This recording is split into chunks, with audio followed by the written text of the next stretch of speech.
Salutations et bienvenue dans la cantine. Aujourd'hui, nous allons confronter deux films que les genres séparent, mais qui ont pourtant plein de points communs.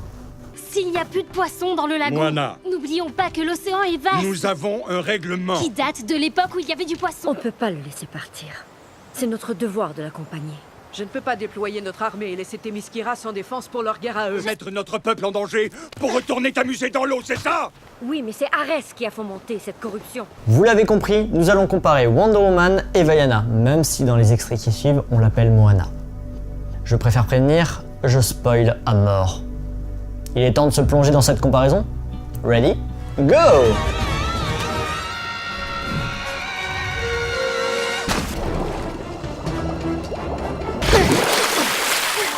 Eh ben, tu plonges bien, dis donc. Ce qui saute aux yeux, c'est bien évidemment l'histoire. Elles sont assez identiques. Nous avons des deux côtés une jeune femme vivant sur une île, dont le peuple a un lourd passé. Un peuple d'anciens navigateurs d'un côté, d'anciennes guerrières de l'autre. Vaiana a son avenir tout tracé. Elle doit succéder à son père, chef du peuple Motunui. Diana doit rester auprès de sa mère, Hippolyte, reine des Amazones. Mais que ce soit Vaiana ou Diana, nos deux héroïnes rêvent d'autre chose. Vaiana veut parcourir l'océan, voir au-delà de son île, alors que son père le lui interdit formellement, ayant peur que son expérience d'enfant se répète. Diana, elle, veut devenir une guerrière, comme ses compatriotes, comme sa tante Antiope, alors que sa mère le lui interdit également formellement, ayant peur que Diana apprenne la vérité sur ce qu'elle est, une épée. Le tueur de Dieu. Ma chère enfant, ceci n'est pas le tueur de Dieu. C'est toi qui l'es. Donc elles ont toutes les deux un parent qui leur refuse quelque chose, pour, entre guillemets, leur bien, pour les protéger. Pour contrebalancer cela, elles ont aussi quelqu'un de proche qui les pousse à être ce qu'elles ont besoin d'être. Pour Vaiana, c'est sous les traits de sa grand-mère que ce soutien apparaît, l'aidant à comprendre les anciens de son peuple, ce que l'on attend d'elle, à quoi elle est destinée. Pour Diana, c'est sa tante, la générale de l'armée des Amazones, qui en transgressant l'interdiction d'Hippolyte d'apprendre à Diana à se battre, l'aide à découvrir ses pouvoirs et à se dépasser. Et malheureusement, cette aide leur est enlevée. Tala, la grand-mère de Vaiana, et la générale Antiope meurent. Ce qui est le point de non-retour des deux scénarios. Nos deux héroïnes quittant leur île pour y accomplir leur destin. À partir de là, évidemment, les deux histoires se démarquent, mais on peut extraire des thématiques semblables.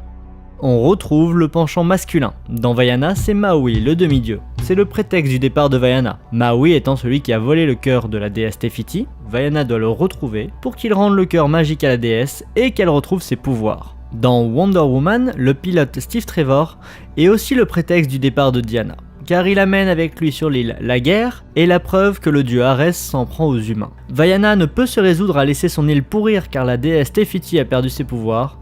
Diana ne peut se résoudre à laisser des innocents mourir à cause d'un dieu fou de rage. Les deux hommes se comportent de manière similaire envers nos héroïnes. Pas bouger. Maui ne prend pas Vaiana au sérieux. Il essaye à chaque opportunité de fuir ses responsabilités, se moque du fait qu'elle ne sait pas naviguer et décide pour elle ce qu'elle devrait ou ne devrait pas faire.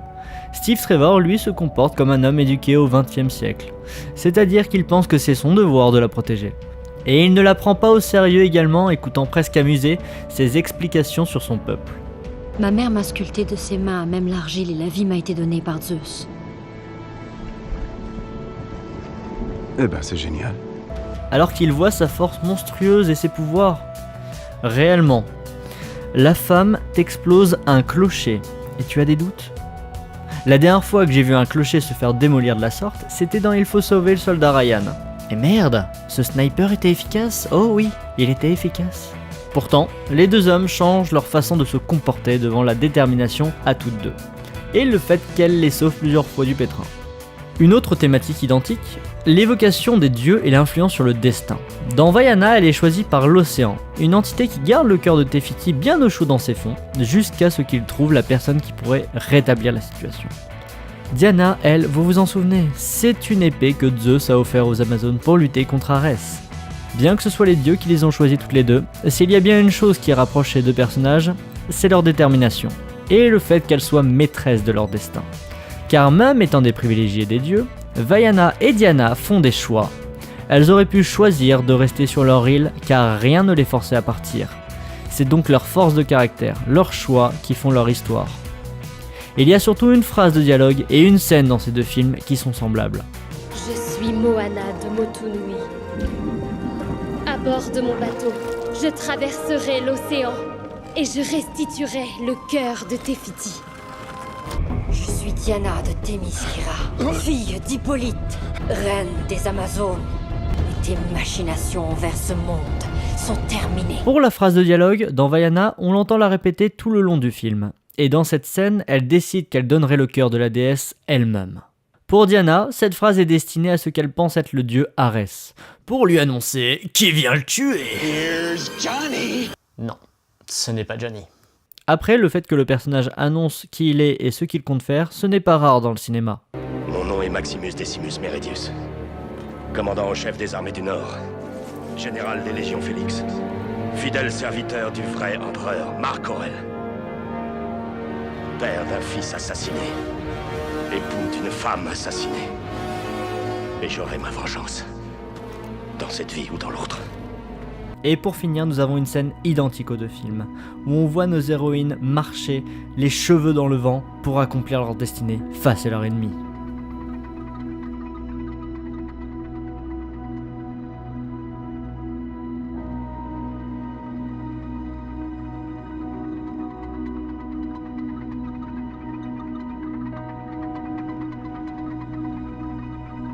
Voilà, c'est tout ce que j'avais à dire.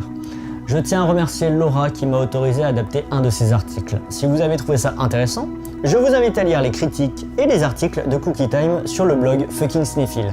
Il y a un lien dans la description. Sur ce, moi je vous laisse. Portez-vous bien.